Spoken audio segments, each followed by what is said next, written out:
할렐루야. 우리 친구들 반가워요.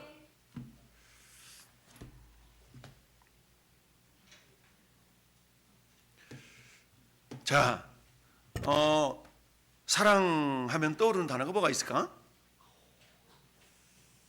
따라합시다. 예수님의 성품, 사랑. 다시 한번 예수님의 성품, 사랑. 예수님의 성품 가운데 사랑에 대해서 우리가 살펴보는데요. 예수님의 성품은 다양한 성품이 있지만 우리가 그동안 많은 성품들을 살펴봤어요. 온유한 성품, 또 너그러움, 이런 어떤 다양한 충성됨, 이런 성품들을 살펴봤는데, 자, 오늘은 함께 읽어본 성경 말씀 가운데 사랑에 대한 이야기가 많이 나오죠. 여러분 혹시 부산 가본 친구 있어요? 부산 가본 친구? 부산 가봤어요? 부산 가봤구나. 그랬어? 뭘로 갔어 부산? KTX 타고 갔구나. 여기 보니까 부산을 빠르게 가는 방법이 많이 있어요. 저기 보니까 가장 빠르게 가는 방법은 보니까 비행기 얼마 걸려요? 1시간이면 가네. 그 다음에 KTX는 2시간 40분, 서울에서 부산까지 2시간 40분 걸린대. 근데 나는 고속버스 타고 갈래, 너는 차를 몰고 갈래, 이러면 몇 시간 걸려요?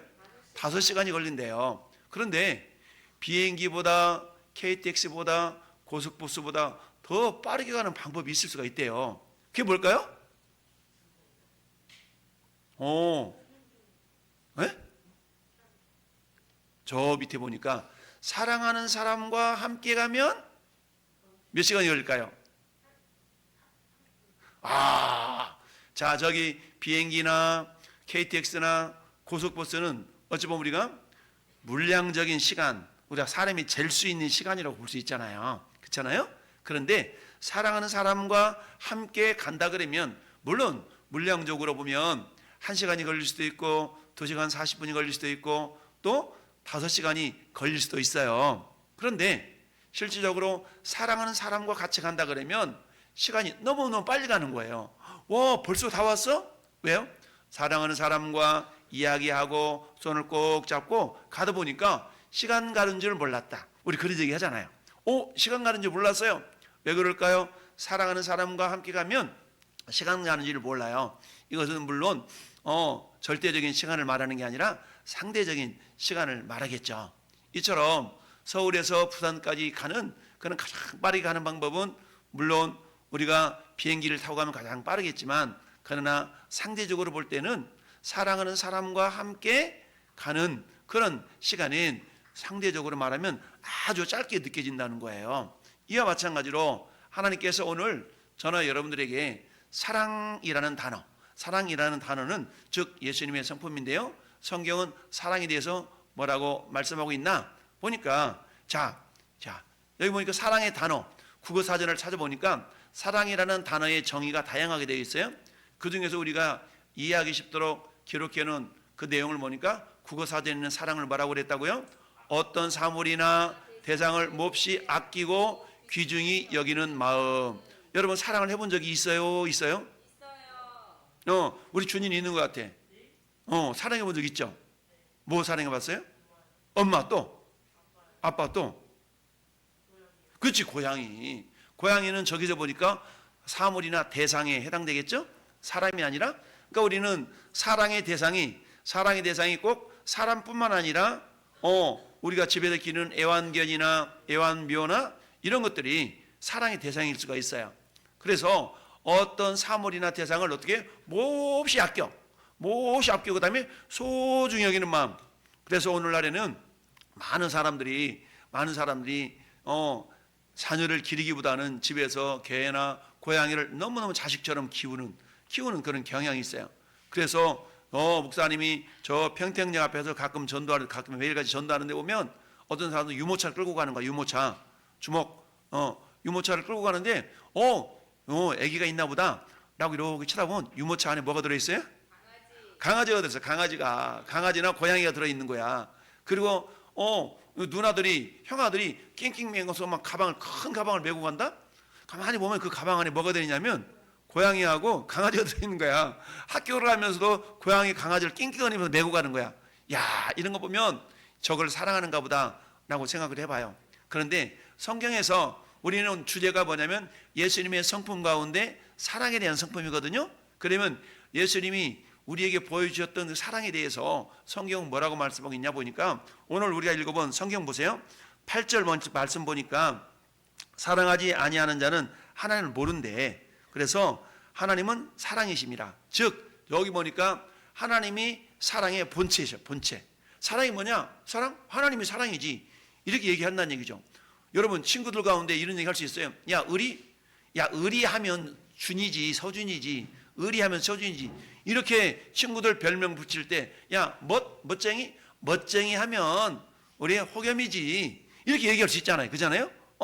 그래? 야 용기하면 용기 백배 하면 우리 시원이지. 우리 이렇게 얘기할 수 있어요. 그 사람을 대표할 수 있는 어떤 성품을 볼 때 야 그래? 야 멋쟁이? 야 충성스러움? 야 이렇게? 이런 멋쟁이스러운 멋스러운 사람을 대표할 때 이렇게 누구를 딱 떠올리는 그런 모습들이 있을 수 있는 겁니다. 마찬가지로 사랑하면 누구를 떠올려야 된다고요? 하나님. 왜냐하면 예수님 하나님이 사랑의 본체이시기 때문에요. 그래서 저 사랑은 시작 거기 읽어볼까요? 그 사랑은 우리를 위해 하나님이 사람의 모습으로 이 땅에 오셔서 십자가에 죽으신 것입니다. 여러분 오늘 성경 보니까 이렇게 말씀하고 있어요. 9절 볼까요? 9절 상반절 보니까 9절 상반절이 이렇게 말씀하고 있죠. 하나님의 사랑이 우리에게 이렇게 어떻게 됐어요? 읽어봐. 다시 하나님의 사랑이 우리에게 이렇게 그렇죠. 나타난 바 되었다. 사랑은 눈에 안 보이는 것 같지만 실제적으로 눈에 보인다는 거예요. 그래서 어떻게 보이냐면 이렇게 보여요. 자, 왼쪽 그림은 뭐예요? 왼쪽 그림 뭘까요? 누가 태어났어요? 예수님이 마구간에 태어났어요. 말구유에서 태어났어요. 말이 먹는 여물통을 구유라고 그래. 구유. 말구유. 말이 먹는 밥그릇을 구유라고 그래. 우리는 밥그릇이잖아. 식판 그러잖아. 근데 말이 먹는 밥그릇을 구유라고 그래. 구유. 그런데 예수님이 말구유에서 태어나셨어요. 말구유에서 이렇게 누워놨잖아요. 그런데 저 모습은 어떤 모습이에요? 원래 하나님은 눈에 보여요? 안 보여요? 눈에 안 보여. 하나님 눈에 안 보여. 그렇지만 눈에 안 보이는 하나님이 우리를 사랑하신다고. 사랑하셔. 왜? 하나님 자체는 사랑의 본체이기 때문에. 그래서 눈에 보이지 않는 하나님이 우리를 사랑한다는 것을 증거하시기 위해서 이렇게 인간의 모습으로 오셨어요. 그런데 인간으로 모습으로 오신 그 예수님, 저 왼쪽 그림이 그 그림이에요. 그래서 하나님은 사랑의 본체이시고 사랑의 본체이신 하나님이 우리를 사랑하시는데 우리를 사랑하시는 것을 하나님께서 보여주기를 원하셨어요. 내가 너희를 이렇게 사랑한다. 그래서 첫 번째 단계로 예수님을 이 땅에 보내주셨어요. 그래서 예수님은 따라서 예수님은 하나님이 사람의 모습으로 이 땅에 오신 분. 네, 예수님이 누구냐? 예수님은 하나님이 사람의 모습으로 이 땅에 오신 분이 누구라고요? 예수님이에요. 그러니까 예수님이 하나님이 사람의 모습으로 이 땅에 오셨다는 얘기는 하나님은 사랑의 본체시잖아요. 하나님 자체가 사랑의 본체죠. 그러니까 사랑이 눈에 안 보이지만 눈에 보이는 모습으로 오셨다. 그 사랑이 예수님이시다. 그러면 예수님이 이 땅에 사랑의 모습으로 오셔서 어떻게 우리에게 사랑을 보여주셨나 봤더니 오른쪽 그림은 지금 뭐하고 있는 거예요?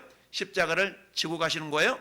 저 십자가는요 왜 지냐면 죄인들이 짊어지는 겁니다. 그런데 예수님은 하나님이시기 때문에 죄가 없으셔요.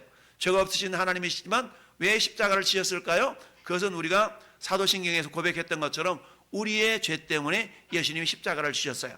여러분 누가 내 죄 때문에 대신 죽어줄 수 있을까요? 이 땅에 그 어떤 사람도 나 때문에 내 죄 때문에 죽어줄 사람은 없어요. 그런데 하나님은요 이 땅에 예수 그리스도를 사람으로 보내시고 우리를 너무너무 사랑하셔서 우리는 어때? 죄 때문에 우리가 그 죄 때문에 지옥 가야 되거든요. 근데 우리가 지옥 가면 안 되잖아요. 하나님은 우리를 사랑하셔서 우리를 지옥에서 천국 가는 인생으로 바꿔주시기 위해서 예수님이 우리 대신에 죄를 다 짊어지신 겁니다. 할렐루야. 그래서 하나님이 우리를 사랑하시는 그 사랑이 나타나는 것이 예수님인데 그럼 나타나셔서 우리에게 어떻게 사랑을 보여주셨나요? 봤더니 예수님이 십자가에서 우리를 위하여서 죽으심으로 하나님께서 우리를 사랑하셨어요. 근데 저 일이 있을 때가 언제냐면 지금부터 2000년 전이잖아요. 근데 2000년 전에 여러분들이 태어났어요? 안 태어났어요? 안 태어났어요. 그래서 성경 10절 말씀은 이렇게 말씀하고 있어요. 사랑은 여기 있으니 우리가 하나님을 사랑한 것이 아니요 하나님이 우리를 사랑하사 우리 죄를 속하기 위하여서 화목제물로 그 아들을 보내셨다라고 말씀하고 있어요. 그러니까 예수님은 우리를 사랑하신 증거예요. 예수님은 우리를 사랑한 증거로 이 땅에 오신 분이에요. 그리고 그 사랑의 모습으로 우리 모든 죄를 다 짊어지시고 십자가에서 못 박혀 죽으신 일을 했습니다. 그래서 사랑은 따라서 사랑은 하나님께 속한 것입니다. 그 말은 무슨 말이냐면 하나님이 곧 사랑이라는 말이에요. 그러니까 우리는 어때요? 야 의리 하면 의리 그러면 준이를 생각해. 의리 야 용기 100배 그러면 우리 시온이를 생각하고 야 멋쟁이 탁 그러면 우리 호겸이지 이렇게 생각하는 것처럼 사랑 그러면 누구를 생각해야 된다고요? 하나님을 생각할 수 있어야 된다니까.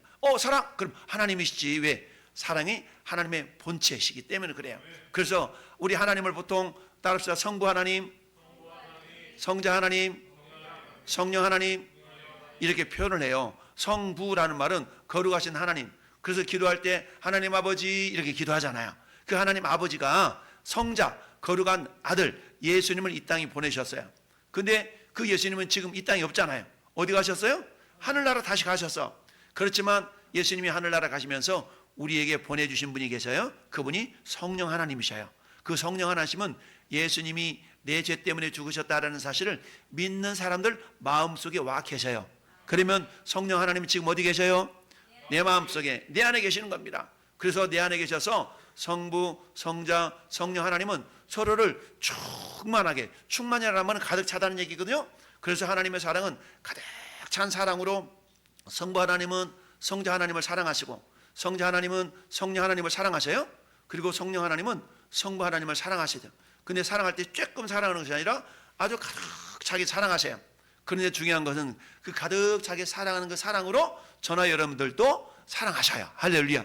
왜냐하면 우리가 하나님의 형상대로 지음을 받았기 때문이에요. 여러분 이 나무는 나무의 형상이에요. 고양이는 고양이의 형상이에요. 말은 말의 형상대로 지었어요. 근데 사람은 어떤 형상으로 지었을까요? 그렇죠. 사람은 사람의 형상으로 짓지 아니하시고 하나님의 형상으로 지으셨어요. 그래서 하나님의 형상으로 지었다는 얘기는 하나님은 사랑의 본체이시기 때문에 성부 하나님, 성자 하나님, 성령 하나님 아주 가득하게 서로를 사랑하신 것처럼 우리가 하나님의 형상으로 지어졌기 때문에 그 하나님의 풍성한 사랑으로 우리를 하나님이 사랑하신 거예요. 할렐루야. 그래서 그 사랑을 위하여서 이 땅에 눈에 보이는 모습으로 사랑이 오셨는데 그분이 예수님이시다. 그 예수님은 우리를 사랑하시기 위하여서 우리의 모든 죄를 다 짊어지시고 십자가에 못 박혀 죽으시고 죄 문제를 해결하시고 부활하셔서 하늘나라로 올라가셨다. 근데 우리를 사랑하시기 때문에 우리를 계속적으로 사랑하시기 위하여서 우리에게 성령 하나님을 보내주셨어요. 그래서요 성령은 우리에게 많은 열매를 주시지만 가장 귀한 열매가 따릅시다. 사랑의 열매. 그래서 성령님이 우리 안에 계신 사람에게는 9가지 열매가 맺혀요. 첫 번째 열매는 따라서 사랑의 열매. 그 다음에 두 번째는 기쁨의 열매. 그 다음에 화평의 열매. 그 다음에 오래 참음의 열매. 그 다음에 양선의 열매. 그 다음에 충성의 열매. 자비의 열매. 절제의 열매. 이런 다양한 열매들이 맺혀요. 할렐루야. 근데 가장 먼저 맺히는 열매는 사랑의 열매예요. 사랑의 열매. 그러면 사랑이라는 것은 예수님을 통해서 예수님이 자기의 욕심을 채우고자 함이 아니라 우리 모든 사람을 사랑하셔서 우리 죄를 위해서 예수님 목숨을 내어주셨네. 야, 그것이 우리 하나님의 사랑이에요. 그럼 우리는 그 하나님의 사랑을 받은 자인데, 그러면 하나님의 사랑을 받은 우리가 어떻게 했어요? 하나님이 사랑임을 알 수 있는 방법이 있대요. 그 방법은 뭐냐면 사랑의 본체신 하나님이 사람으로 오신 거예요. 그래? 이걸 통해 하나님이 사랑의 본체시라는 걸 확인할 수 있다는 거예요. 첫 번째. 두 번째는 뭐라고요? 우리 죄를 위해서 예수님이 십자가에서 뭐 하신 거? 죽으신 거. 그 누구도 내 죄를 위하여 죽어줄 사람 없어요. 내 죄 때문에. 내 죄 때문에 죽어줄 사람 없어. 그런데 예수님 우리 죄 때문에 죽어주셨어요. 이걸 통해서 하나님의 사랑의 심을 알 수 있는 거고요. 세 번째는 뭐라고요? 우리 대신 죄값을 치러주셨어요. 예수님이 죽어주신 것뿐만 아니라 죽으시면서 뭐 하셨어요? 우리의 죄값을 치러주셨어요. 우리를 죄값을 치러주셨다는 얘기는 다른 말로 말하면 우리가 지옥 갈 인생이었는데 우리를 어디로 인도하신다고요? 천국으로 인도하신다는 얘기입니다. 천국으로 인도하시는 걸 두 글자로 구원이라 그래요. 우리가 지옥 갈 인생이었지만 우리 죄 문제를 우리는 해결할 수가 없어요. 죄 문제는 그 누구도 해결할 수 없어요. 죄가 없으신 분이 죄 문제를 해결할 수 있는 거예요. 하나님은 죄가 없으시지만 우리 안에 우리에게 이 땅에 오셔서 우리 모든 죄를 다 짊어지시고 그 죄 문제를 해결해 주셨어요.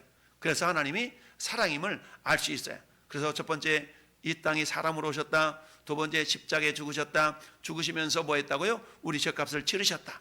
그 다음에 네 번째는 뭐예요? 그 결과로 우리를 구원해 주셨다라는 것을 우리가 믿음으로 하나님의 사랑인 것을 알 수 있는 겁니다. 그렇다면 하나님의 사랑이 우리가 어떻게 반응할 수 있을까? 하나님은 우리를 사랑하셨어요. 그러면 준이를 엄마가 아빠가 준이를 사랑해. 그러면 준이는 그 사랑만 받고 이러고 있어야 될까? 어떻게 해야 될까? 나도 엄마 아빠를 사랑해야 되겠죠. 근데 준이의 수준에서 엄마 아빠를 사랑하는 방법은 뭐예요? 엄마 아빠가 오시면 껴안아주고 사랑해요 이렇게 표현하는 방법도 있겠죠. 그죠? 우리 시온이도 마찬가지. 하나님이 시온이를 사랑했어요. 그러면 하나님께서 사랑하신 그 사랑을 내가 어떻게 보답할 수 있을까? 첫 번째로 따라합시다. 하나님을 사랑합니다. 자, 하나님이 사랑한다는 것은 뭐냐? 저기 뭐냐? 가장 중요한 것이 따라합시다. 예배하는 겁니다. 그렇습니다. 하나님을 사랑하는 가장 귀한 것이 하나님을 예배하는 거예요. 그러니까 이 시간 저와 여러분들은 뭐 하고 있는 거예요? 하나님의 사랑에 우리가 이렇게 보답하고 있는 겁니다. 그 사랑은 하나님을 예배하는 것이 하나님의 사랑에 보답하는 거예요. 내가 하나님 예배 안 드려? 그러면 하나님을 나를 사랑하고 있지만 저 녀석이 내 사랑에 보답을 하지 못하고 있구만 이렇게 하나님 생각할 수 있어요. 그런데 이 시간 우리 친구들이 여러분들 성도님들이 하나님 앞에 나와서 예배하고 있다는 얘기는 내가 하나님의 사랑에 뭐 하고 있는 거예요? 보답하고 있는 거예요. 자, 그 사랑의 예배로 하나님 보답하는데 예배 속에는 뭐가 있어요? 찬양이 있어요. 감사가 있어요. 기도가 있어요. 헌금이 있어요. 이런 것들 이렇게 하나님께 올려드리면서 하나님을 예배하는 것이 하나님을 사랑하는 모습이에요. 두 번째 따라합시다. 이웃을 사랑합니다. 그렇습니다. 우리가 하나님께서 우리를 사랑하셔서 예수님을 보내주셨고 우리 모든 죄를 예수님께 해결해 주셨다면 우리는 그 사랑의 반응을 보이는데 하나님을 사랑하는 것과 두 번째는 이웃을 사랑하는 거예요. 그럼 이웃을 사랑하는 가장 귀한 것이 뭐냐면 전도하는 겁니다. 따라서 전도는 이웃을 사랑하는 최고의 방법. 그래요. 전도는 이웃을 사랑하는 최고의 방법이에요. 하나님을 사랑하는 최고의 방법이 예배라면 이웃을 사랑하는 최고의 방법은 전도예요. 그렇다면 우리 친구들은 아직 예수님을 알지 못하는 친구들에게 예수님을 전해야 되겠어요? 전해야 되겠어요? 전해야 돼요. 그리고는 두 번째는 뭐예요? 봉사하는 겁니다. 봉사라는 것은요, 교회 안에서도 봉사하는 거고 세상에서도 봉사하는 겁니다. 예수님을 알지 못하는 사람들에게 예수님을 전하는 것도 봉사한 부분일 수가 있어요. 그래서 어려움을 겪고 있는 친구를 찾아가서 위로의 말을 해주는 거야. 여러분들 학교에서 이제 새 학년 올라갔잖아요. 그럼 새로운 학년에 올라가서 새롭게 만난 친구들을 위해서 뭐 하는 겁니까? 그들을 위해서 기도해주고 그들을 위해서 따뜻한 말 한마디를 건네주고 이런 것들이 전부 다 뭐 하는 거냐면 전도와 봉사와 하나님 이웃사랑을 실천하는 방법들이에요. 할렐루야. 이렇게 해서 하나님은 우리를 위해서 사랑으로 예수님을 보내주셨던 것처럼 우리는 그 사랑을 받은 자들이에요. 그러면 사랑을 받았다면 그 사랑을 받고 땡 아무것도 몰라 이게 아니라 그 사랑에 반응을 보일 수 있어야 되는데 그 반응은 첫 번째는 하나님을 사랑하고 이웃을 사랑하는 거예요. 하나님을 사랑하는 모습으로는 가장 귀한 게 예배다. 예배를 통해서 찬양하고 그 다음에 감사하고 예물 드리고 이 모든 것들은 하나님을 사랑하는 모습들이에요. 두 번째는 이웃을 사랑하는 건데 이웃을 사랑하는 모습은 전도하고 봉사하는 것들이에요. 그래서 전도는 예수님을 모르는 친구들에게 예수님 너희 죄 때문에 돌아가셔서 그 예수님 믿으면 하나님이 자녀가 돼 천국 갈 수 있어 라고 전할 수 있는 이런 친구가 하나님을 사랑하는 친구, 이웃을 사랑하는 친구가 된 줄로 믿습니다. 할렐루야.